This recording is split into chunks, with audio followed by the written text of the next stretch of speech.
Buenas tardes a todos.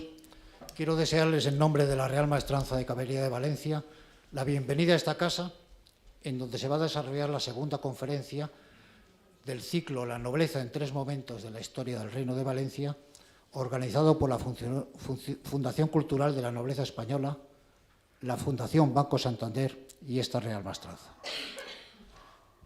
El martes pasado, en la presentación del ciclo, decía que teníamos la suerte de que las tres conferencias iban a ser dictadas por excepcionales profesores. Y así lo comprobamos escuchando a don Ricardo García Cárcel. Hoy no va a ser menos. Contamos para dictar la conferencia de hoy con el doctor don Rafael Benítez Sánchez Blanco. Para su presentación de la conferencia y del ponente, paso el micrófono a don Ricardo García Cárcel, coordinador del ciclo. Buenas tardes. Ante todo, agradezco muchísimo a la Real Maestranza de la Caballería de Valencia y a la Fundación Cultural de la Nobleza Española y a la Fundación Banco de Santander la oportunidad que me dieron en su momento de ser el coordinador de este ciclo y la oportunidad que me dan hoy de estar una vez más aquí con ustedes. Créanme, muy a gusto, muy a gusto. He de presentar y me encanta hacerlo a Rafael Benítez. Me encanta hacerlo porque es un colega estimado y amigo desde hace muchísimos años. Rafael Benítez es catedrático de Historia Moderna de la Universidad de Valencia, profesor de la Universidad de Valencia desde siempre, desde que acabó la carrera, desde el año 71. Su vertiente docente, pues en ella podríamos citar infinidad de referencias. Ha dirigido 6 tesis doctorales, es el director de un máster de enorme incidencia, de enorme interés sobre historia e identidad hispánica en el Mediterráneo occidental. Y su vertiente de investigador pues ha generado libros extraordinarios, de los libros y publicaciones múltiples de los que solo me voy a hacer eco de algunos. No quiero abrumarles a ustedes con un montón de referencias bibliográficas. Hizo su tesis doctoral Moriscos y cristianos viejos en el Condado de Casares, publicada en 1982. El Condado de Casares es una parte del antiguo Reino de Granada, donde habían moriscos, donde había un perfil de moriscos sobre el que incide el interés de Rafael Benítez en su tesis, porque son moriscos un punto atípicos respecto al conjunto general del problema morisco español.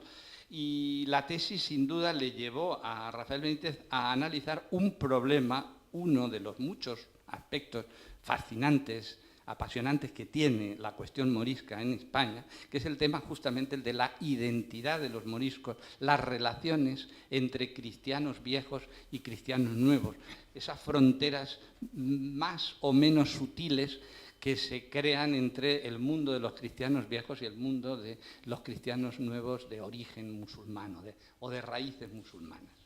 Este será uno de los temas que va, digamos, permanentemente a acompañar las inquietudes intelectuales sobre el problema morisco a Rafael Benítez en su investigación.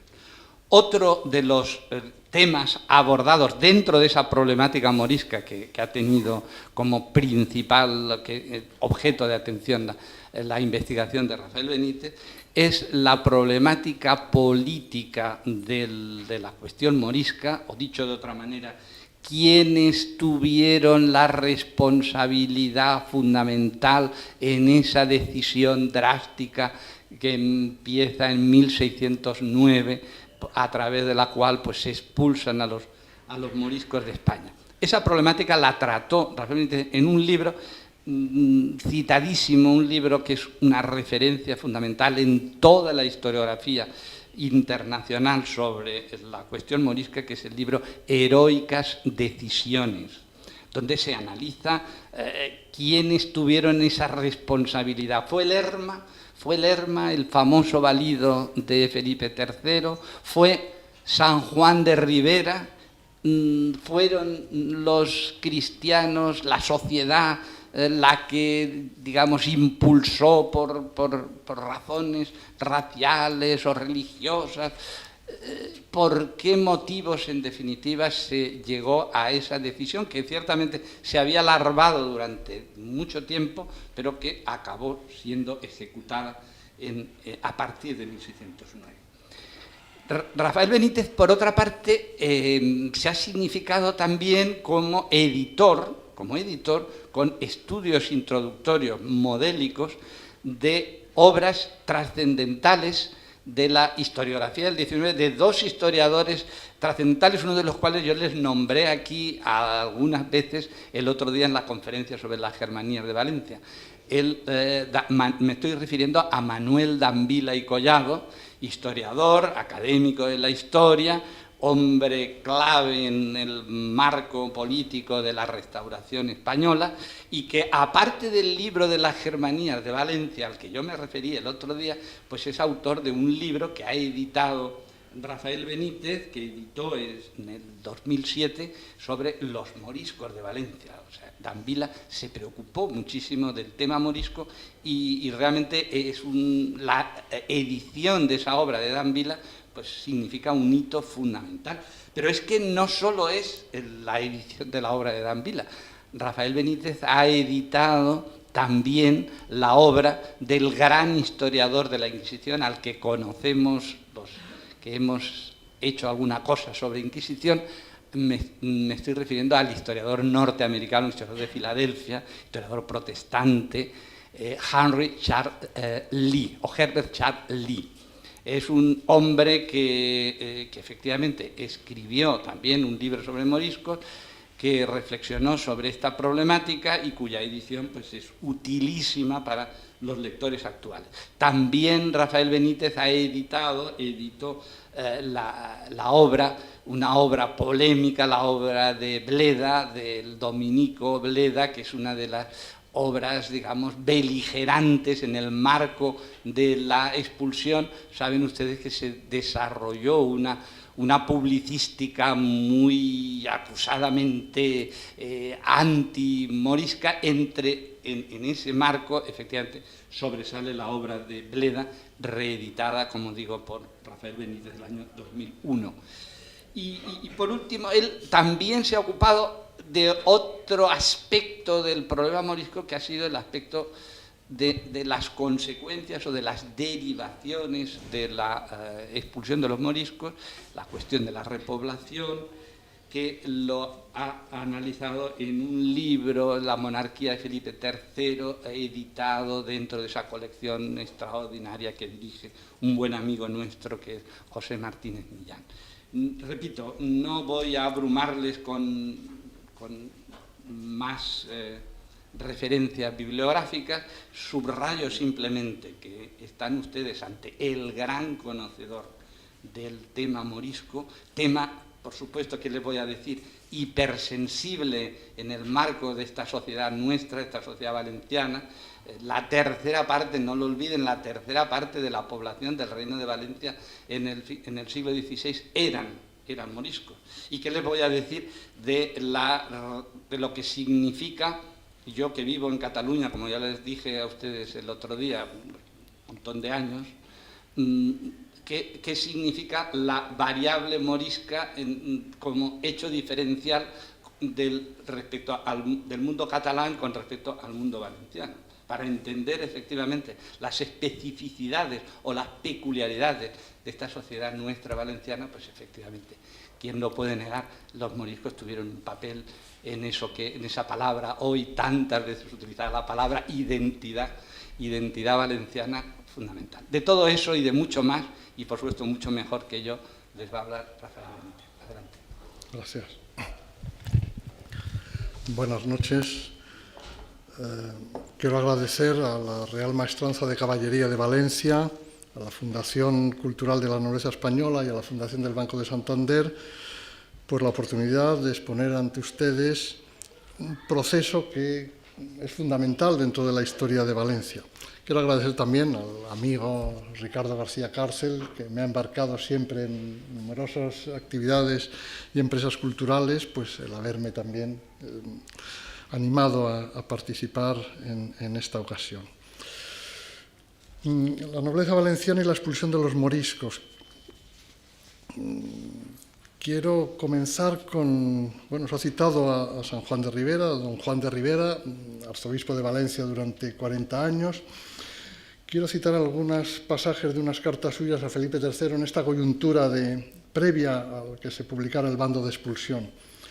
Toda la nobleza y los señores se resuelven en decir que si su majestad manda sacarlos a los moriscos, aunque el daño sea mucho, lo recibirán con grandísima conformidad y obediencia, sin réplica ni contradicción, y esto lo dicen con palabras tan honradas que es grande consuelo para los que deseamos el servicio de su majestad. Y poco antes había escrito también al rey: creo que no todos los señores vendrán forzados, porque hay algunos que tienen lugares censidos y a estos les estará bien poblar con vasallos nuevos a partición. Y finalmente, un poco más tarde, ya el 14 de septiembre, escribe al rey: muy puestos en razón veo a los varones, y cuando reciban las cartas de vuestra majestad, me persuado conocerán el singular beneficio que reciben, con la decisión de expulsar a los moriscos. Bien, estas tres citas creo que resumen perfectamente cuál fue la postura de la nobleza y de los señores valencianos ante la expulsión de los moriscos decidida por Felipe III con ayuda, bajo el impulso del duque de Lerma, acordada con el visto bueno del Consejo de Estado y preparada en gran secreto, hay que destacar esto, en la primavera y el verano de 1609. Esta decisión de aceptar la decisión real contrasta con lo que había sido durante decenios la postura de la nobleza en oposición habitual a la política morisca de la monarquía durante el siglo XVI. En la exposición trataré de explicar primero los motivos y manifestaciones de esta oposición, de este enfrentamiento de los señores con la monarquía a propósito de los moriscos. En segundo lugar, expondré brevemente la actuación de la nobleza durante la expulsión de los moriscos valencianos. Y por último, me centraré en el grave problema de la repoblación del reino, que queda abierto desde el momento en que esta tercera parte de la población valenciana es expulsada.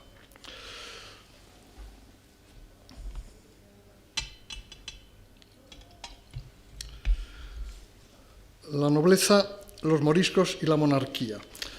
Primero quería señalar algunos de los rasgos básicos del señorío morisco. En el Reino de Valencia, en vísperas de 1609, vivían unos 125.000 moriscos que se estima que representaban, como ya se ha dicho, la tercera parte de la población total. En su inmensa mayoría eran vasallos señoriales. Estaban bajo la jurisdicción aproximadamente de unos 130 señores laicos en su inmensa mayoría. Pero dentro de estos 130 señores hay diferencias muy notables, enormes, de unos a otros. Nos encontramos, en primer lugar, con cinco señores, cinco grandes titulados, un 4% de este total, como son los duques de Gandía, de Segorbe, de Maqueda, que también era marqués de Elche, el marqués de Guadalest, y don Pedro Centelles de Borja, que era el señor de todo el valle de Cofrentes. Cada uno de estos cinco señores tenía más de 1.000 casas de moriscos, digamos unos 5.000 moriscos vasallos suyos, y en conjunto tenían bajo su dominio más del 30% de la población morisca del reino. Por debajo de estos cinco titulados, 10 señores, el duque del Infantado, el marqués de Aitona, los condes de Cocentaina, Ana, Villalonga, Buñol, Real, Elda, el vizconde de Chelva y el abad, en definitiva el monasterio de Valdigna, que cada uno tenía entre 500 y 1.000 casas de moriscos y que controlaban en su conjunto el 23% de la población morisca. Luego hay otros 12 señores, entre 250 y 500 casas de moriscos, bajo cuyo dominio estaba el 15% de esta población de origen musulmán. Es decir, en definitiva, un 20% de los señores tenían bajo su jurisdicción al 70% de los moriscos. Y luego había una gran cantidad de pequeños señores con un señorío, con algunas casas de moriscos, pero nos encontramos con esta gran diferencia entre unos y otros señores que conviene tener presente a la hora de entender lo que sigue. Diferencias también en cuanto al tipo de rentas que los moriscos pagaban a sus señores. La principal entidad de estas rentas correspondía a la contrapartida por las tierras que estos moriscos explotaban y de las que los señores les habían cedido el dominio útil. Lo que se conoce como dominio útil, es decir, un usufructo con carácter permanente de las tierras. No podían ser expulsados de estas tierras siempre y que, a cambio de ello, pagaran el censo anual al que estaban obligados. Censo anual que se pagaba una parte en trabajo, caracterizaba a los moriscos el tener que trabajar las tierras de los señores o hacer labores las mujeres en casa de los señores o acarrear mercancías, cosa que los cristianos viejos no estaban en principio de forma general obligados. Pero la diferencia fundamental de unos señoríos a otros radicaba, como ha señalado Rivera en sus palabras, entre los que estaban censidos y los que estaban a partición. Censidos, es decir, en algunos señoríos los moriscos tenían que pagar un censo fijado en dinero en tiempo antiguo y que la inflación del siglo XVI prácticamente ha convertido en nada o al menos ha dejado muy devaluado. Frente a ello, otros señoríos cobraban como censo una partición de frutos, una parte de la cosecha. Y, en este caso, el incremento de la producción y de los precios durante el siglo XVI había favorecido a los señores que habían visto cómo estos censos se iban revalorizando, al menos hasta 1580. Hacia 1580, las rentas, la población, la producción del Reino de Valencia se estancan después de un siglo aproximado de crecimiento. Y, sin embargo, todavía en lo que queda de siglo, los 20 últimos años y a principios del 17, los precios se van a incrementar y el gasto nobiliario también. El resultado es que incluso los señores que cobraban partición de frutos como fundamento de sus rentas van a ver su situación económica a fines del siglo XVI y primer decenio del XVII, en vísperas de la expulsión, pues deteriorada. El endeudamiento de muchas de estas casas nobles era muy importante. En principio, pues la del propio duque de Gandía, que era el principal señor del reino. Dicho esto, pasaré a señalar algunos de los rasgos de las relaciones de los señores de moriscos con la monarquía, relaciones conflictivas a lo largo del siglo XVI. El desencuentro entre la monarquía y los señores de moriscos comienza con ocasión de la discusión sobre la validez del bautismo de los mudéjares por los agermanados, de lo que el profesor Ricardo García Cárcel supongo que les habló el otro día. Acabada la Germanía, reprimida la Germanía, los señores se manifestaron en contra de la validez de estos bautismos y acuñaron el mito de que este bautismo se hizo con agua de las acequias y por medio de escobas o de ramos. No fue así, pero el mito estaba ahí acuñado y defendido por algunos de estos señores. Carlos V, por otra parte, quería aprovechar que los agermanados habían comenzado a bautizar a los moros para extender esta conversión al resto de sus vasallos, de sus súbditos musulmanes de la Corona de Aragón, porque era una vergüenza que el emperador de la cristiandad tuviera súbditos musulmanes mientras se ofrecía como cruzado frente al Islam. Y Carlos V lo consiguió, pero en medio de una gran resistencia de los señores y en general del Reino de Valencia. El segundo motivo de enfrentamiento vino a continuación con el sometimiento de los nuevos convertidos a la jurisdicción del Santo Oficio. Los señores, respaldados por las Cortes Valencianas, se opusieron a que la Inquisición procesase a los moriscos y se opusieron en especial a la confiscación que por el delito de herejía los condenados iban a padecer. Y aquí en esta confiscación de los bienes radica un importante foco de conflicto que no se resolverá hasta justamente el momento de la expulsión, que va a ser un leitmotiv de toda esta conferencia, por así decirlo.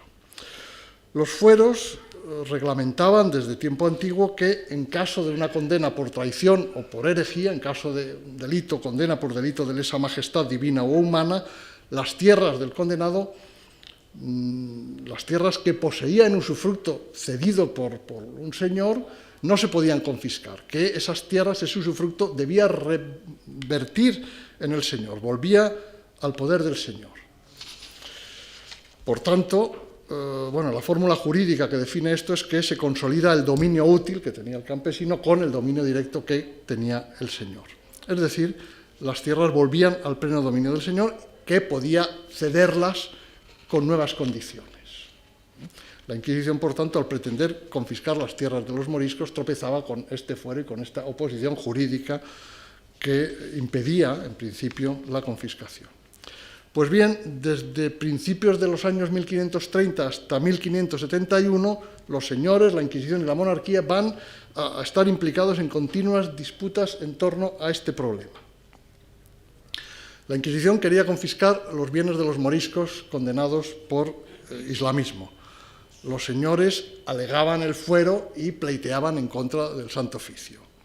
Carlos V no le quedó más remedio que reafirmar el fuero y tratar de impedir que la Inquisición confiscara los bienes. Pero los inquisidores generales se negaron a aceptar de forma sistemática esta orden imperial. Finalmente, Carlos V lo que tuvo que hacer es conseguir que la Inquisición valenciana se inhibiera de perseguir a los moriscos a mediados del siglo XVI. Sin embargo, con Felipe II la situación varía y el conflicto se reabre. Felipe II, después del Concilio de Trento, decide que no se puede tolerar este islamismo más o menos público de los vasallos moriscos de los señores y vuelve a hacer que la Inquisición los persiga. De nuevo se plantea este choque jurídico en torno a los bienes confiscados y se negocia un acuerdo. El acuerdo se negocia por parte del Santo Oficio, por supuesto, con los representantes de los tres estamentos valencianos y sobre todo, claro, con los representantes de los señores del estamento militar o noble, por un lado, y la Inquisición con los representantes de los moriscos por otro. En síntesis, los señores no les importaba que la Inquisición condenara a los moriscos siempre que los bienes, el dominio útil de los bienes, volviera a revertir en su poder como los fueros mandaban. Y ofrecían dar una subvención al Santo Oficio para hacer frente a sus gastos. Los moriscos lo que no querían era que les confiscaran las tierras y entonces ofrecían una subvención mayor al Santo Oficio y fueron los que, por así decirlo, consiguieron esa concordia y concordia de 1571, a cambio de 2.500 libras anuales, que era una cantidad importante, la Inquisición dejó de confiscar los bienes. En esta lucha por recuperar el dominio útil, los señores, en la coyuntura de 1571, perdieron esa batalla.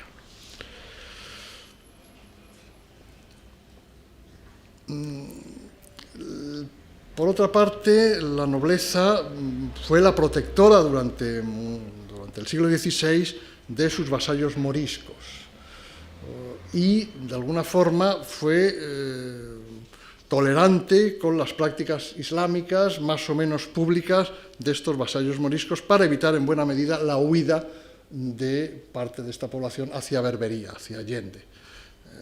Después de las Germanías, en el momento de la conversión, muchos moriscos o muchos nuevos convertidos optaron por emigrar al norte de África huyendo de la conversión, huyendo de la persecución inquisitorial. Ante esta pérdida de vasallos, pues algunos señores hicieron la vista gorda ante este islamismo más o menos público. A comienzos del reinado de Felipe II, la Inquisición, además de perseguir a los moriscos, comenzó a perseguir también a algunos de estos señores que los protegían. El día de Santiago de 1571, en la plaza del Aseo, pues se vio aparecer en el auto de fe a don Francisco de Castelví, señor de Carlet, que, entre otras cosas, había dicho que en su tierra no había otro papa, rey ni arzobispo que él, lo cual, pues evidentemente, no parecía correcto al Santo Oficio. Pareció también don Luis Payás, señor de Cortes de Payás, por haber islamizado. Fue un aviso importante por parte de la Inquisición a esta protección, esta tolerancia de los señores de moriscos con sus vasallos. Otro aviso de que la monarquía de Felipe II no mantenía la misma postura que la de su padre había tenido lugar unos años antes. En 1563, Felipe II, de forma sorpresiva, mandó desarmar a todos los moriscos del reino en un día. Y contó, eso sí, con la ayuda, con la participación de los señores de moriscos. Pero con ello quedaron desarmados sus vasallos y perdieron los señores de moriscos una parte del poder militar que sus moriscos vasallos armados les habían otorgado, como se vio durante la Germanía, como se veía a veces en los conflictos de unos señores con otros.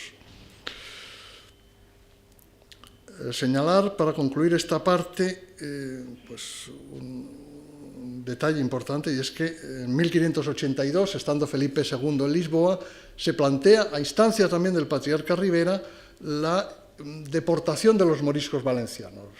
No es la primera vez, pero es una vez importante en que se plantea esta cuestión.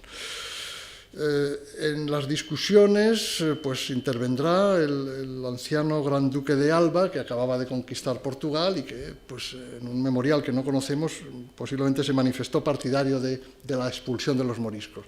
Bien, en esta coyuntura de 1582, don Francisco de Sandoval, marqués de Deña y futuro duque de Lerma, escribe a Felipe II diciendo que si se sacan los moriscos se producirá un grave deterioro de las rentas reales, eclesiásticas y señoriales. En este momento, esta oposición a la decisión de expulsarlos pues va a triunfar y, de momento, no se lleva a cabo. Pero será justamente después ya el duque de Lerma, 25 años más tarde, el que sea el artífice, el alma de la decisión de expulsarlos.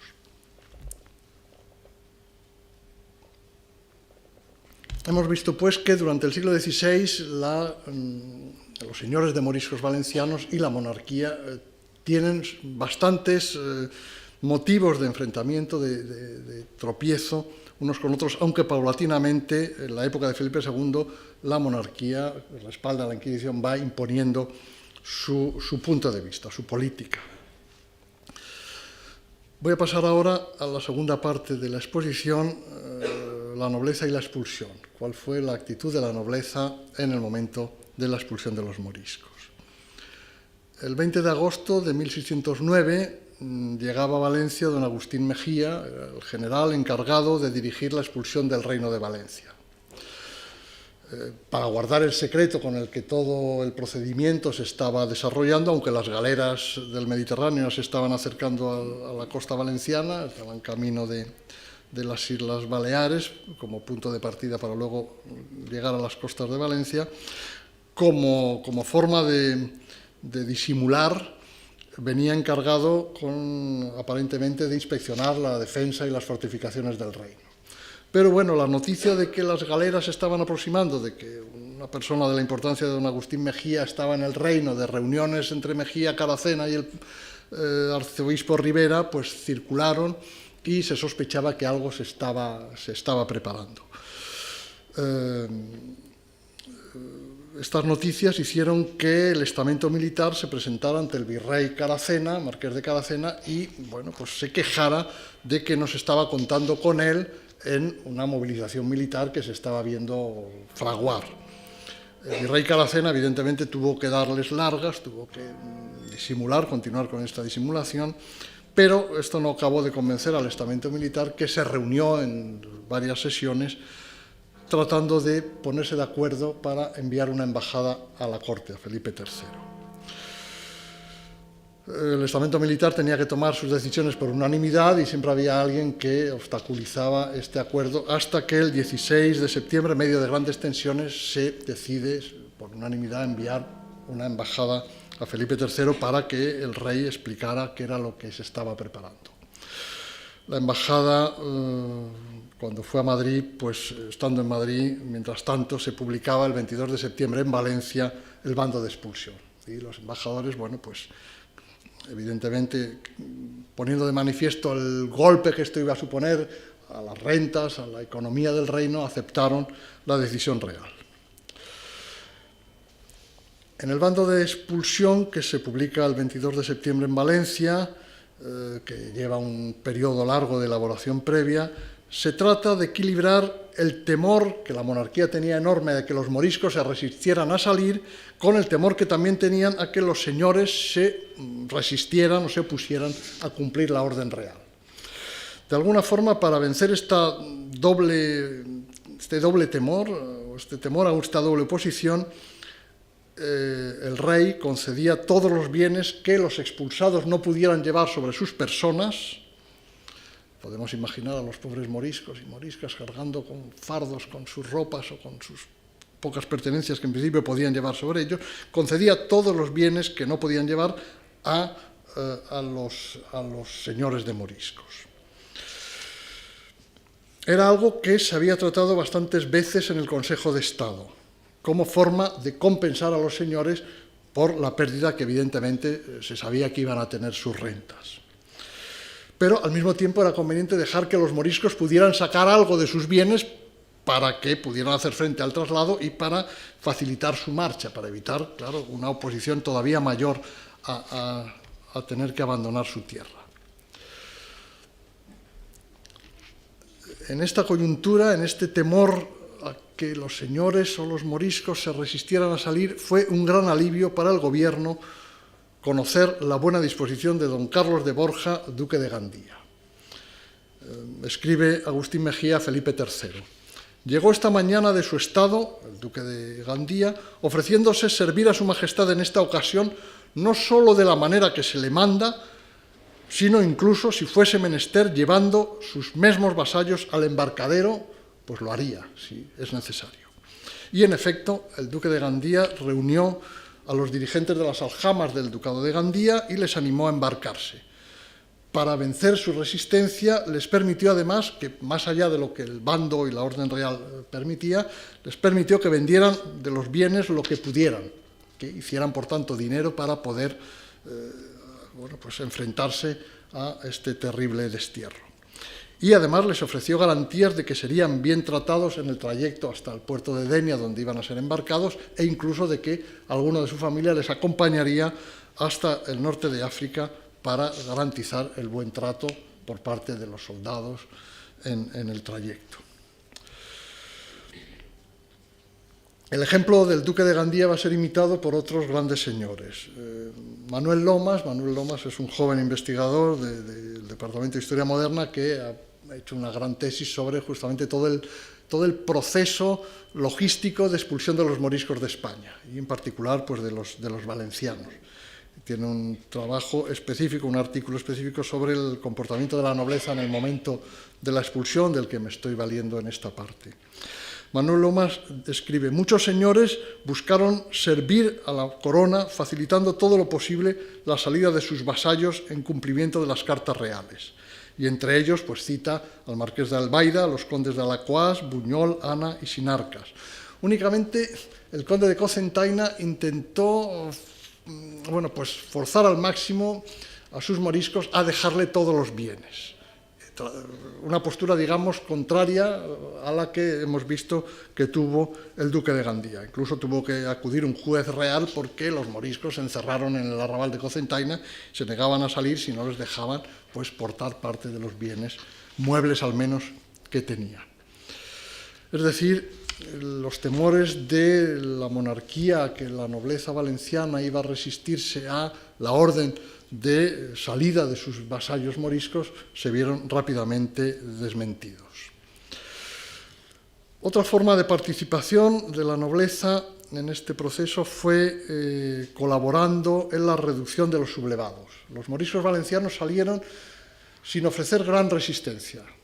Incluso muchos de ellos se comprometieron, o pidieron incluso que les permitieran fletar navíos mercantes pagándolos de su hacienda, en lugar de esperar a que las galeras y la flota real los trasladara al norte de África, que además tuvo bastantes dificultades porque la estación estaba ya muy avanzada y hubo mala mar en aquellos meses de octubre, noviembre de 1609. Gracias a esta buena disposición de los moriscos, ha demostrado Manuel Lomas, de pagar ellos mismos el flete en los mercantes, fue posible que 125.000 personas pudieran en tan poco plazo de tiempo, en una operación logística importante, pues ser trasladados a Orán, en principio, a la plaza de Orán y Mazalquivir. Pero, no obstante, hubo un par de sublevaciones relativamente importantes. Una en la Marina, en la Sierra de Laguar, y otra ya en el interior, en los moriscos pues, del Valle de Cofrentes y de otras zonas, se subieron a la Muela de Cortes. La sublevación de Laguar fue reprimida y dominada por los tercios, por los soldados de los tercios que habían desembarcado de las galeras, y también por la milicia efectiva que se moviliza por primera vez en el reino. Don Agustín Mejía no quiso contar con la participación de la nobleza, no le pareció necesaria en este marco geográfico. Pero la sublevación de la Muela de Cortes, donde no había soldados próximos, sí que hizo necesaria la actuación de los nobles de la comarca al frente de sus tropas. Es una todavía manifestación de este cada vez menor, pero todavía manifiesto, pues, actitud militar y actividad militar de la nobleza, que va restringiéndose con el avance de las tropas, la importancia de las tropas reales. En este caso, el conde de Castellar, el conde de Alacuás, don Francisco Milán de Aragón, que era hermano del marqués de Albaida, pues participaron activamente en la rendición de los sublevados en Cortes al frente de sus tropas. En síntesis, ¿cómo se ve? La nobleza se plegó a la decisión del rey. Manuel Lomas, en este artículo que he citado, pues habla de la innata fidelidad y del notable desconsuelo con el que la nobleza tuvo que asumir esta decisión real de expulsar a los moriscos. Expulsados los moriscos, había que hacer frente al grave problema que la documentación caracteriza con la siguiente frase: el asiento de la población y de los censales. Había que buscar repobladores, había que solucionar el problema de la deuda censal.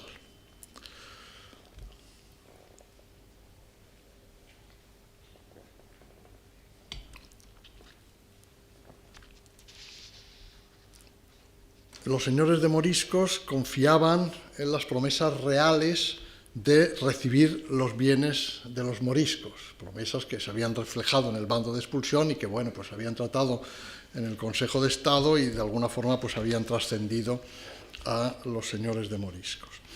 Por otra parte, era algo a lo que además tenían derecho, al menos en cuanto a ese dominio útil, en cuanto a ese usufructo en función de los fueros del reino. Pero, además, querían establecer nuevas condiciones de repoblación, nuevas condiciones del régimen señorial, sin ningún tipo de cortapisas. El duque del Infantado, que hacía de portavoz de los intereses nobiliarios en el Consejo de Estado, pues lo dejó muy claro en múltiples ocasiones. Los señores debían de poder repoblar como pudieran y quisieran, y se esperaba que el rey cumpliera la promesa de concederles todos los bienes de los moriscos. Este deseo de los señores tropezó con un gran obstáculo, un obstáculo que también tenía un respaldo importante además en los fueros. Es el del problema de los censales y la oposición de los acreedores censalistas a que los señores repoblaran como quisieran y se quedaran con todos los bienes de los moriscos. El choque entre ambas partes, entre señores y acreedores censalistas, ahora explicaré un poco más en qué consiste, por una parte, y la urgencia, la necesidad de repoblar lo antes posible las tierras abandonadas por los moriscos, porque de la producción de esas tierras dependía el abastecimiento del reino, en buena medida, y de las rentas que estos repobladores tenían que pagar, pues dependían las rentas de los señores, y de las rentas de los señores dependían que se pudieran pagar las deudas censales. En definitiva, la economía del reino exigía una repoblación rápida y una solución urgente de este enfrentamiento entre los señores y los acreedores censalistas. Y todo ello va a obligar a la monarquía a tener que intervenir en el proceso. Nos encontramos, por tanto, con un proceso muy complicado, enormemente complicado, que comienza en 1609, nada más expulsarse a los moriscos, y que va a durar hasta principios del reinado de Felipe IV, los años 20, comienzo de los años 20, y que tiene un momento culminante en 1614.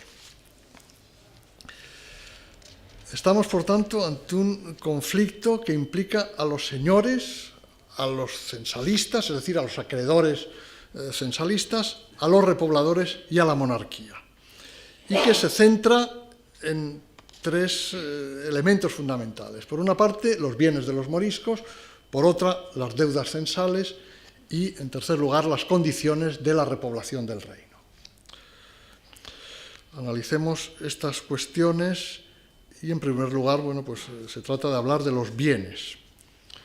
A los moriscos se les había permitido sacar parte de los bienes muebles; el resto que no podían sacar, pues quedaron para los señores, y principalmente entre estos bienes que no pudieron sacar estaba el ganado.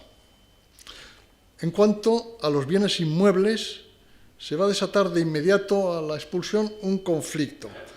La corona quería confiscarlos todos. Después de las promesas que había dicho, lo primero que Lerma plantea es que, bueno, que la corona se haga cargo, que la Hacienda Real se haga cargo de todos los bienes de los moriscos.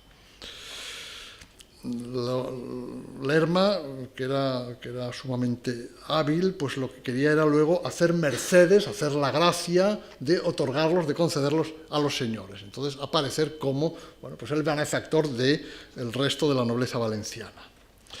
Pero la Audiencia de Valencia, con un comportamiento jurídico pues, impecable, respalda el derecho de los señores a recuperar el dominio útil de los bienes que habían cedido a sus vasallos moriscos. De nuevo volvemos a este problema de la consolidación del dominio útil con el directo. Habían sido expulsados y condenados por traición y, por tanto, los bienes no podían ser confiscados, el dominio útil no podía ser confiscado por la monarquía, sino que tenía que volver a sus señores. No obstante esto, se sintieron inicialmente defraudados porque esperaban que la monarquía les concediera también los bienes que los moriscos tenían en el realengo, bienes libres que tenían en las tierras de dominio real. Muchos moriscos habían comprado tierras fuera de los señoríos, habían buscado escapar a esta presión de la renta señorial, comprando, adquiriendo tierras pues, en los realengos próximos a los señoríos. Y estas propiedades eran importantes. Y la monarquía decide que, bueno, pues eso le corresponde al señor como titular de estas tierras de realengo, le corresponde al rey como señor de estas tierras. El conflicto, pues, en torno a los bienes. Conflicto en torno a las deudas. Las tierras de los moriscos estaban grabadas, muy grabadas, con préstamos hipotecarios, con censales, lo que se conoce en la época con censales. Un tipo de préstamo perpetuo, es decir, no hay que devolver el capital nunca, pero hay que ir pagando los intereses anualmente. Muchos de estos censales se habían cargado, habían tomado los préstamos los moriscos en favor de sus señores. El enorme endeudamiento nobiliario de fines del XVI había hecho que muchos de estos nobles tuvieran dificultad de acceder a nuevos créditos y habían obligado a sus vasallos moriscos a tomarlos en su nombre. Eran ellos los responsables de pagar el interés, pero la hipoteca, digamos, las garantías las habían ofrecido tanto las comunidades moriscas, las aljamas moriscas, como los propios moriscos individuales. Y, por tanto, la hipoteca caía sobre esas tierras ahora abandonadas. Se plantea un grave problema en el que, bueno, pues el patriarca Rivera, por ejemplo, pues da también su opinión, y hay múltiples opiniones sobre quién debía pagar esas deudas. En principio debían pagarlas los señores que se habían quedado con los bienes hipotecados y, por tanto, la hipoteca recae sobre esos bienes. En segundo lugar, los repobladores, que eran los que tenían ahora adquirido el dominio útil de esa tierra y sobre los que además determinados fueros hacían recaer el pago de las deudas de sus señores si estos no podían pagarlos. Si muchos señores no tenían con qué pagar, al cesar el cobro de sus rentas, los repobladores, que en general eran gentes de pocos recursos, ni querían ni podían tampoco asumir esas deudas. Y de esta forma la repoblación no avanzaba. No se encontraban repobladores que quisieran hacerse cargo de unas tierras sobre las cuales había una carga hipotecaria muy importante. Si la repoblación no avanzaba, pues en este círculo vicioso que he expuesto antes, de alguna forma todo el reino se veía afectado por este problema. El problema censal va a complicar enormemente la repoblación y con ello la salida de la crisis que la expulsión de los moriscos provoca. Y esto obliga a la monarquía a intervenir. Claro, en las discusiones del Consejo de Estado, previas a la decisión de expulsar a los moriscos, se había tratado mucho, bueno, pues del problema legal, el problema religioso, pero muy poco de cómo se iba a enfrentar la repoblación. 4 días antes de publicarse el bando de expulsión, el Consejo de Estado comunica al Consejo de Aragón que, bueno, vamos a expulsar a los moriscos y es el Consejo de Aragón el que debe preocuparse de ver cómo se hace frente al problema de repoblar el reino. Es decir, había habido una gran falta de previsión de los problemas enormes que se iban a plantear con el vacío dejado por los moriscos y con la necesidad de repoblarlo. Dicho con otras palabras, el gobierno no tenía un plan para enfrentar el problema. El duque de Lerma, se plantea en un primer momento un modelo de repoblación centralizado parecido al que se había aplicado en el Reino de Granada bastantes años antes, a raíz de la deportación de los moriscos granadinos en 1570-71, después de la Guerra de Granada. Entonces Felipe II había confiscado todas las tierras de los moriscos, había diseñado un plan de repoblación y lo había aplicado por medio de sus comisarios específicos. Era algo muy centralizado. Bien, Lerma por un momento parece que piensa en algo parecido. La corona confisca todos los bienes y se fija un modelo de repoblación, unas condiciones de repoblación. No quería que las tierras quedaran en poder de la corona, como pasó en Granada, quería cederlas a los nobles como medida de gracia para ganarse su lealtad. Pero tropieza en este plan con la Audiencia de Valencia, que le dice que los señores, como hemos insistido, pues tienen derecho a recuperar el dominio útil y que, por tanto, el plan se viene abajo. Entonces hubo que pedir opiniones. Se piden opiniones a múltiples personas, a Rivera, a Caracena, a la Audiencia de Valencia, donde diversos juristas elaboran un plan complicado para resolver el problema del asiento de la población y de los censales. Es un plan respetuoso lo más posible con los fueros. Y este plan va a ser aceptado por el Consejo de Aragón y va a ser aplicado por la monarquía con la oposición abierta del Consejo de Estado. Realmente es un proceso enormemente complicado en el que el Consejo de Estado choca con el Consejo de Aragón. En el Consejo de Estado ha dicho que el duque del Infantado va a ser el portavoz de los intereses de los señores, mientras que en el Consejo de Aragón y en la Audiencia de Valencia se siente más el influjo de los acreedores censalistas. Estos acreedores censalistas son de todo tipo. Aquí tenemos desde artesanos que han ahorrado un dinero y que lo han invertido en censales, tenemos instituciones eclesiásticas, monasterios, conventos que han invertido rentas en esta deuda pública, diríamos, en esta deuda privada, pero que ofrece un interés constante y relativamente elevado, con garantías. Encontramos a rentistas urbanos que han querido invertir aquí, pero también hay determinados nobles que por herencias, por dotes o por inversiones tienen también inversiones en censales. Es decir, es un tipo de rentista urbano que abarca un abanico social muy amplio y que tenía flujos en la Audiencia Valenciana y también en el Consejo de Aragón. De alguna forma hay un enfrentamiento entre ambos consejos.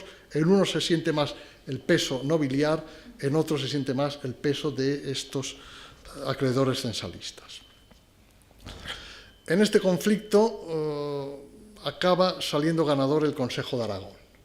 Después de tensiones importantes, el Consejo de Aragón es el que es encargado por parte de la monarquía de hacer frente al problema. Y envían un comisario extraordinario, un jurista, el doctor Fontanet, un jurista catalán, que durante 3 años, de 1611 a 1613, realiza una amplísima investigación en el Reino de Valencia, investigación que luego se analiza en detalle en Madrid.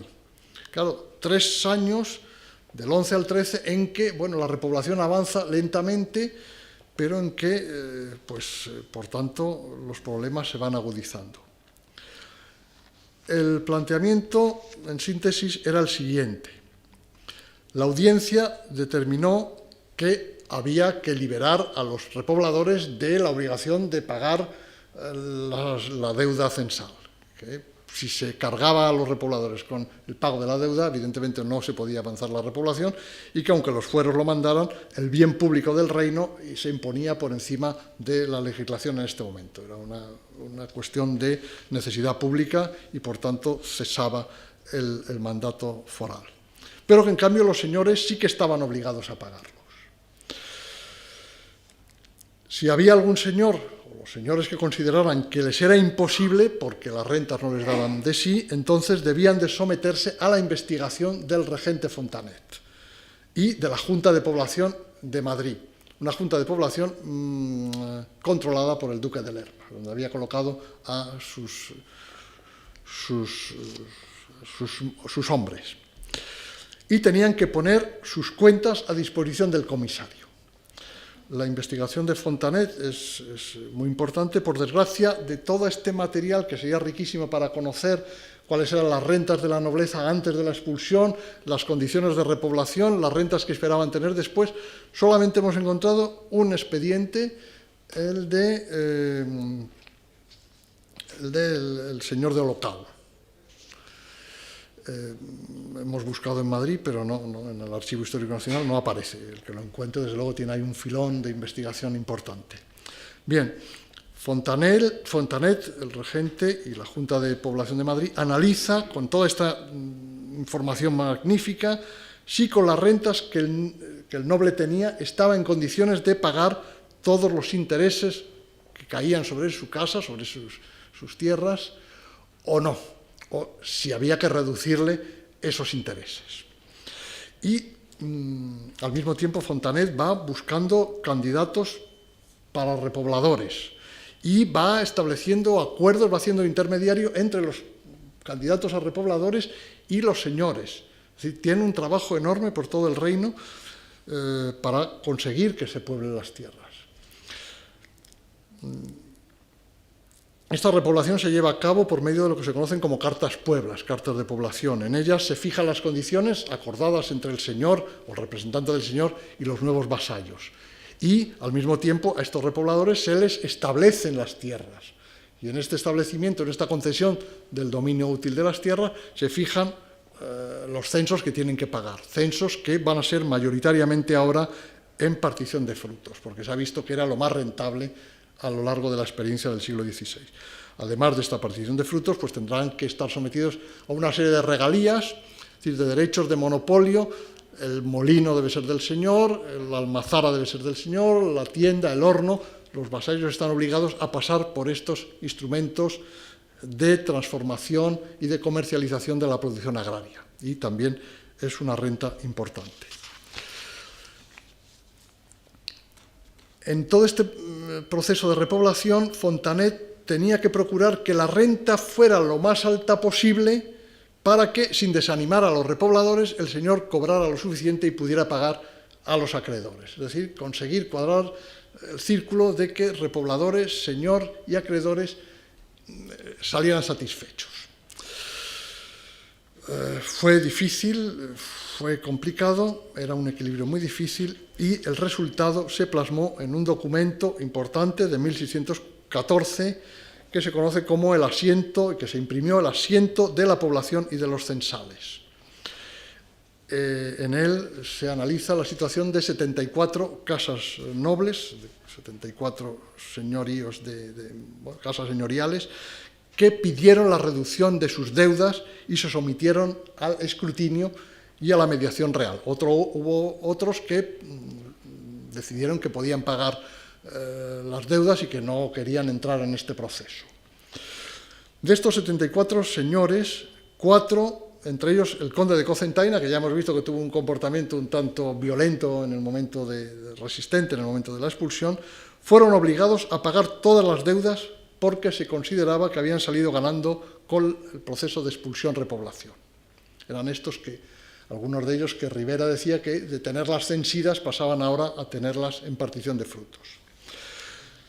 A 47 casas, prácticamente 2/3 partes, se les rebajaron los intereses de la deuda al 5%. Los intereses estaban entonces por encima, el 6, el 7, incluso el 10%. Se les baja los intereses que tienen que pagar al 5%. 13 señores, un 17%, consiguieron tasación de alimentos. ¿Qué es esto de la tasación de alimentos? Es decir, pues sus rentas cayeron bajo la administración, se les puso un administrador a las rentas, administrador que sacaba de ellas una cantidad anual y se lo concedía al noble para sus gastos, para sus alimentos, entre comillas. Del resto, deducidos los gastos de administración de los señoríos, se pagaba lo que se podía a los acreedores censalistas, normalmente, claro, a un interés inferior al del 5%. Con ello, lo que quedara los acreedores se lo repartían, se lo prorrateaban como pudieran.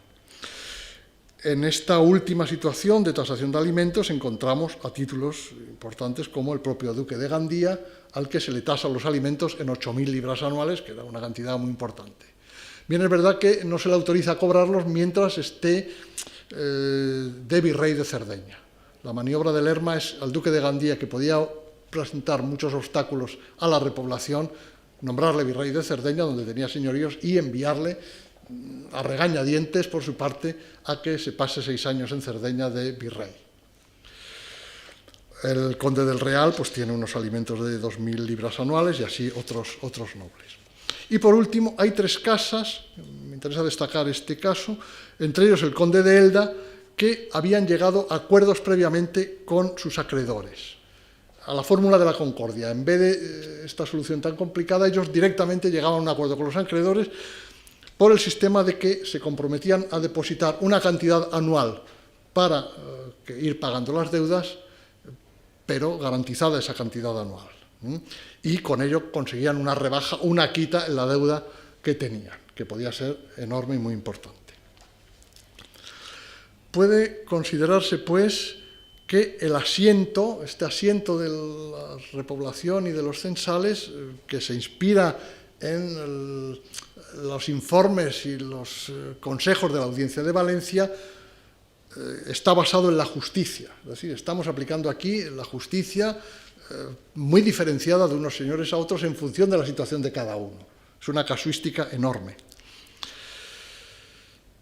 Que este acuerdo puede valorarse como favorable a los acreedores censalistas, a los que se les garantizaba en el papel, sobre el papel, el cobro de sus réditos, al menos al 5% del interés. Y que muchos señores quedarían defraudados con sus aspiraciones, con sus planes iniciales. Para compensar a estos señores, el duque de Lerma se había reservado la carta del uso de la gracia. Si el asiento respondía a la justicia, ahora el duque va a recurrir a la gracia. Y para ello va a conceder mercedes a algunos nobles. Para la concesión de estas mercedes, de estas gracias, cuenta con los bienes de los moriscos en realengo, que eran importantes. Y entonces va a distribuir estos bienes realengo de forma graciosa a determinadas casas nobles. Es una concesión muy importante porque eran bienes muy importantes y va a beneficiar con ellos a determinados nobles. No puedo entretenerme aquí a hablar de lo que se concede a unas casas y a otras, pero es el beneficio tanto de esta gracia de los bienes dejados en realengo como de lo que se conoce como la merced de las 100.000 libras, que también a partir de otros bienes que quedaban de moriscos y de las deudas que cristianos viejos debían a los moriscos, Lerma va a distribuir entre determinadas casas nobiliarias. ¿A quién va a favorecer? Va a favorecer sobre todo a las grandes casas nobiliarias y a nobles que eran servidores del rey, que ejercían cargos en el organigrama de la monarquía, embajadores, el maestre racional, determinados cargos públicos. Un ejemplo, el duque del Infantado, al que le hemos mencionado varias veces, pues recibió casi 10.000 libras en tierras de moriscos primero y 6.000 libras de estas 100.000 que luego se hacen gracia finalmente. El conde de Buñol y el conde del Real recibieron 7.000 libras de la merced de las 100.000. El duque de Gandía 6.000 libras, el del Infantado otras tantas. Es decir, hay por tanto la vía de justicia, la vía de gracia que Lerma utiliza para favorecer a determinados grupos de la nobleza, pero no a todos. El proceso ha sido largo, ha sido difícil, ha creado desigualdades en el seno de los señores de moriscos, ha creado tensiones y, con ello acabo, el sistema va a fracasar. El resultado final de todo este esfuerzo del asiento de las repoblaciones de los censales va a ser un notable fracaso. A pesar de la investigación de Fontanet, de la búsqueda de equilibrio entre los intereses contrapuestos de los señores, los acreedores, los repobladores, a pesar del intento de atenerse al máximo a la legalidad foral, compensado luego con el recurso a la gracia real, el sistema era demasiado complicado y se vino abajo entre la caída de Lerma en 1618 y la muerte de Felipe III en 1621, el ascenso de Felipe IV, los primeros años del reinado de Felipe IV, en los años 20. ¿Cómo se manifiesta este fracaso? Pues los señores, siguiendo en buena parte el ejemplo del duque de Gandía, que en 1618 regresa de Cerdeña y deja de pagar a sus acreedores, siguiendo el ejemplo del duque de Gandía, dejan de pagar a los acreedores. Entonces, todo el asiento que significaba pues, una reducción del interés, pero un pago, pues no se cumple. Los acreedores entonces se ven obligados a firmar concordias, como esta que hemos señalado del conde de Elda, con los señores, decir, bueno, pues pagarnos una cantidad anual y nosotros nos la repartiremos. El paso fundamental también lo da aquí el duque de Gandía, que consigue con el apoyo real denunciar, diríamos, lo acordado en el asiento de 1614 y establecer una nueva concordia. ¿Cómo sería su deuda? Que teniendo que aportar una cantidad importante de libras al año, se calculó que tardaría 80 años la Casa de Gandía en pagar las deudas. Y con el ejemplo de Gandía, pues otros muchos dejaron de pagar y accedieron a concordias con los acreedores, rebajando pues bastante la cantidad que podían pagar, porque por otra parte era imposible pagar lo que estaban obligados a hacer. El interés legal que la Audiencia de Valencia había dicho que no se podía bajar porque estaba establecido en los fueros que esto era intocable, finalmente la monarquía tiene que rebajarlo globalmente al 5%. Todos los censales del reino se pagarán al 5%. Después de largas discusiones y peleas, se decide esta rebaja del interés legal. Los repobladores, por su parte, forzaron a los señores, a muchos señores, hablo en general, pero en fin, habría que ver una casuística también aquí enorme, a rebajar las particiones y las obligaciones de las cartas pueblas porque no podían pagar lo que estaba reglamentado. Y se firman concordias que rebajan, reducen esas particiones fijadas en las cartas pueblas. Es decir, de alguna forma, todo el complejo sistema que se había elaborado en tiempo de Lerma se viene abajo. La reflexión es que si se hubiera dejado posiblemente que los acreedores y los señores llegaran a estas concordias en el primer momento, si se hubiera dejado tal vez más libremente negociar a los señores con los repobladores las condiciones de la repoblación, si no hubiera habido esta intervención de la monarquía, si el interés legal se hubiera rebajado al 5% en el primer momento, posiblemente el proceso de repoblación hubiera sido mucho más rápido y mucho más fácil.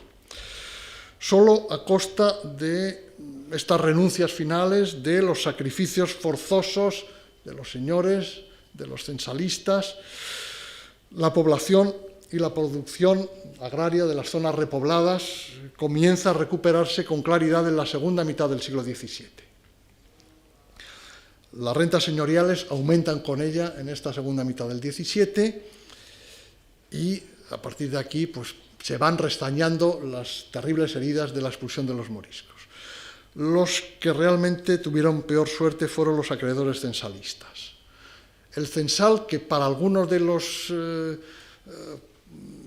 implicados en todo este proceso, de los que dan su opinión en este proceso, era un cáncer que corroía la economía valenciana porque la inversión, en vez de dirigirse en buena medida a la producción, pues orientaba hacia esta renta relativamente segura hasta que entra la crisis, pues el censal deja de tener atractivo económico, que era algo que también se había señalado que debía de conseguirse. Bien, de esta forma, en este duro proceso de reajuste, pues se efectuó un cambio importante en la estructura económica del reino, un cambio que abre las vías para el crecimiento económico de buena parte del siglo XVIII. Fue un proceso duro, pero, pues, como decía al principio, realmente esta expulsión de los moriscos y sus consecuencias sobre la población, las rentas señoriales, el problema de los censales, implica un momento de transformación importante en la historia del reino. Nada más y muchas gracias por su atención.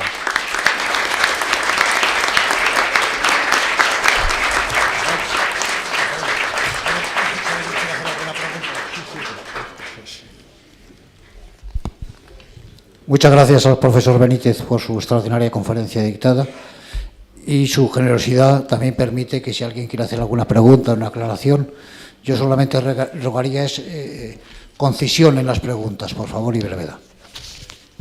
Bueno, yo he leído que con tantas discusiones, litigios y problemas, las tierras valencianas estuvieron durante mucho tiempo improductivas. Y he llegado a leer hasta que hubo hasta hambruna, si no hambruna, una falta de producción agrícola muy grande. ¿Usted podría aclarar eso? Sí, realmente lo que...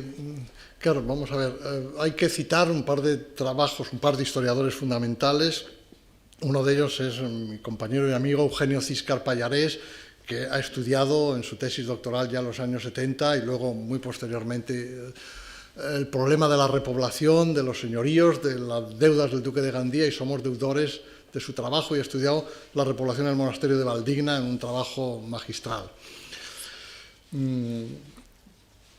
Tanto sus investigaciones como otras están poniendo de manifiesto la dificultad de asentar a los pobladores. Es decir, primero se estudiaron las cartas pueblas como instrumento jurídico y con las cláusulas que ahí ponía, pero luego lo que se vio de manifiesto es que esas cartas pueblas estaban sometidas a numerosas modificaciones posteriores, y ahora se está viendo que los repobladores tenían una movilidad enorme, es decir, que repoblaban un pueblo y luego, si las condiciones no les convenían o si sabían que en otro había unas condiciones mejores, abandonaban eso y se iban a otra parte. Es decir, que hubo una movilidad enorme en mucho tiempo, y que las tierras, por tanto, tardaron en ponerse en producción. Por otra parte, claro, había determinados cultivos que los moriscos sí sabían mantener, pero que los repobladores no tenían experiencia.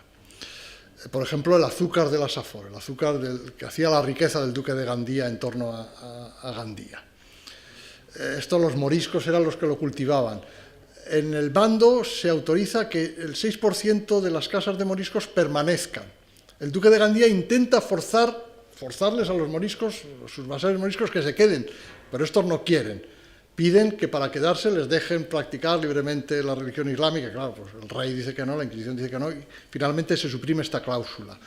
Entonces hay cultivos que se vienen abajo. El arroz, pues también tenía su dificultad de cultivo. Entonces, durante tiempo, pues las cosechas se resintieron. Claro, no todo el reino está repoblado.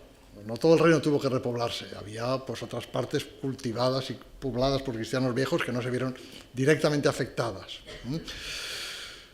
Se ha discutido y se discute, yo pues he discutido con el profesor Manuel Ardit, digamos, los efectos a largo plazo de este proceso. El profesor Ardit defiende que la economía agraria de los moriscos era una economía prácticamente de subsistencia, muy pobre, y que parcelas muy pequeñas, y que la repoblación da lugar a que se creen entidades de cultivo, explotaciones mayores, y una economía más volcada hacia el mercado, una modernización en definitiva de la economía agraria.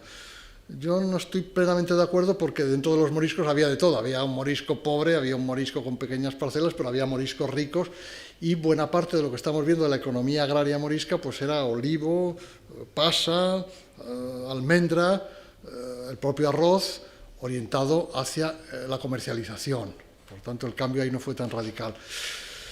El patriarca Rivera, en el sermón que da en la catedral para justificar y explicar el porqué de la decisión real, el nunc dimittis servus tuus, ya puedes llamar Señor a tu siervo, que ha visto cómo finalmente pues el temor a la recuperación islámica de España pues no se va a dar,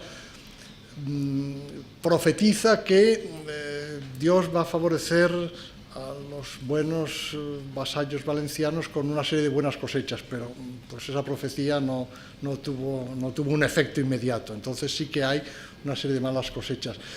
La expulsión coincide además con una etapa general de crisis en la economía mediterránea, sobre todo, que culmina con las grandes pestes de mediados del siglo XVII, que arrasan pues buena parte de la población de la ciudad de Valencia y de otras ciudades mediterráneas, y que causan un daño muy grave. Es decir, realmente durante, pues, ya digo, pues 3 decenios, la situación en las zonas repobladas, sobre todo, fue muy difícil, y la producción, las curvas de producción que conocemos a través de los diezmos, pues se nota que tienden a la baja. Luego, la recuperación después es clara. Entonces sí que estoy de acuerdo con usted en que la situación fue muy mala en estos años, en estos decenios más que años. Parece que había otra pregunta por...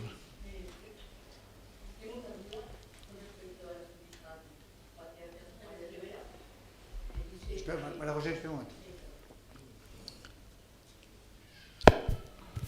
Tengo una duda con respecto al patriarca San Juan de Ribera, que sabemos todo lo que usted ha dicho, es cierto, pero yo me encontré con una carta en un libro de historia en la que en 1608 el patriarca escribe al rey desaconsejándole la expulsión de los moriscos por todos los problemas que pueden causar, porque claro, ocupan muchos sitios, incluso dicen conventos, labores, trabajos, y luego también la repoblación, y luego que los nobles y la burguesía no están de acuerdo con la expulsión. Entonces, tengo esa duda. Sí, sí. No, la responsabilidad del patriarca, lo que pasa es que necesitaría... El patriarca Ribera es una figura, bueno, una figura apasionante, una figura enormemente complicada, pero bueno, respondiendo brevemente, que es lo que nos han pedido, el patriarca es el inspirador, digamos, intelectual de la medida, pero él era partidario, en los grandes memoriales que escribe a Felipe III en 1601-1602, él era partidario de que la expulsión comenzara por los castellanos. Claro, esto en la corte crea un gran desconcierto, porque se temía mucho más a los valencianos, estaban junto a la costa, estaban concentrados en comarcas enteras, tenían contacto con Berbería, no se entiende la explicación de Ribera. La explicación de Ribera es una explicación muy complicada, en definitiva teme más a estos moriscos castellanos que viven dispersos y casi ilocalizables, indistinguibles entre la población castellana, que los valencianos que están localizados y están controlados por los señores. No puedo extenderme en la explicación. Entonces, cuando llega Agustín Mejía y dice que, bueno, que viene con la orden de expulsar a los moriscos, se reúne con Ribera, se reúne con el marqués de Calacena, virrey, y Ribera, en el primer momento, sufre un desconcierto, una desazón enorme, pasa una noche terrible, según nos cuenta Bleda, y finalmente pues acepta la voluntad del rey a regañadientes. Él sigue defendiendo y escribe al rey, escribe sobre todo al secretario real, a Prada, diciéndole que no, que él lo que ha defendido es que hay que salir primero, deben salir primero los castellanos, que hay que empezar por los castellanos, que no lo han entendido, vuelve a enviar sus memoriales. Lo que pasa es que finalmente, pues yo tengo uno de los capítulos del libro titulado Fiat voluntas tuas, pues acepta esa voluntad real y entonces asume pues esa decisión del real y la justifica. La justifica en este sermón en la catedral, pero claro, sabe que eso le va a crear la enemistad del pueblo valenciano, de los valencianos a los cuales él ha servido durante 40 años. Entonces realmente su situación es realmente dura. Escolano, no tengo aquí la cita, que es una cita complicada, pero viene a decir que, claro, de la desazón que esto le produjo, entró en una, creo que habla de carcoma del corazón, que le llevó a enfermar y a morir el Día de Reyes de 1611. O sea que tiene usted también razón en esto. Sí, me ha surgido una duda. Yo pienso que la nobleza en aquel entonces, por lo menos, bueno, gran parte de ella, supongo que tendría la riqueza en forma de mayorazgos. Entonces yo creo que, vamos, puedo estar equivocado, ¿no?, que los mayorazgos pues eran inembargables. Entonces, ¿cómo puede ser que la Inquisición o bien la corona pudiera quedarse con ellos o por lo menos amenazar con quedarse con ellos? Pues claro, vamos a ver,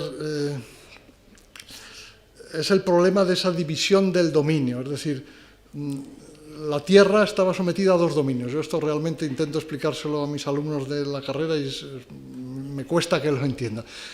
Tan propietario era el campesino como el señor de esa parcela de tierra. Entonces, claro, la Inquisición lo que quería era confiscar ese dominio útil, el usufructo de esa tierra.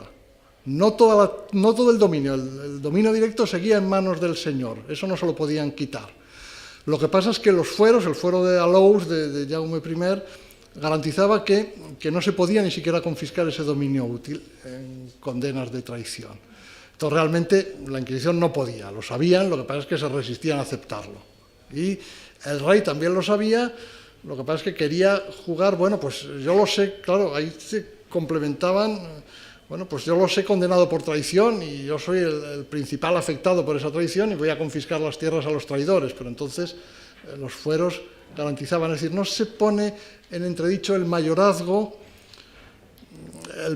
sí que se pone en entredicho con relación a los acreedores censalistas. Y alguno de estos acreedores censalistas pide que, por ejemplo, el duque de Gandía, pues que se le obligue a vender parte de su patrimonio para pagar las deudas. Claro, ellos no pueden confiscárselas, pero que el rey le obliga a vender para pagar las deudas que tiene. Lo que pasa es que con relación al dominio útil, pues sí que era la cosa más sofisticada y más complicada.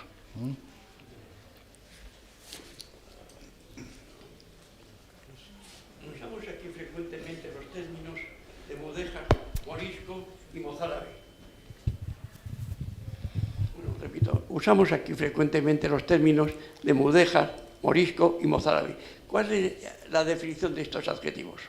Vamos a ver, yo he hablado de moriscos porque he arrancado, bueno, pues de la germanía que habló el profesor Ricardo García Carcel el otro día, y durante la germanía los mudéjares, que eran los musulmanes que estaban autorizados a permanecer en España practicando su religión, pero sometidos al dominio político cristiano, fueron convertidos a la fuerza más o menos en nuevos cristianos.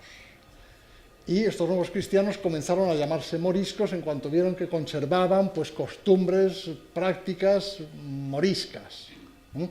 Claro, estos moriscos son cristianos, están bautizados, van a ir bautizando a sus hijos, están sometidos por tanto a la Inquisición y a la Iglesia Católica, pero de forma más o menos oculta o solapada siguen practicando lo que pueden la religión islámica con matices que no conocemos bien. En cambio, el mozárabe es al revés. El mozárabe es el cristiano que vive y que se le permite más o menos durante un cierto tiempo practicar la religión cristiana bajo dominio político musulmán.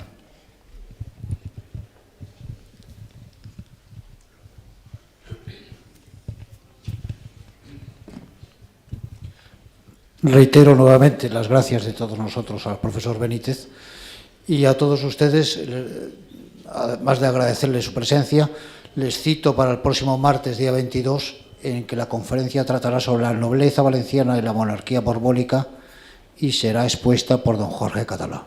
Muchas gracias.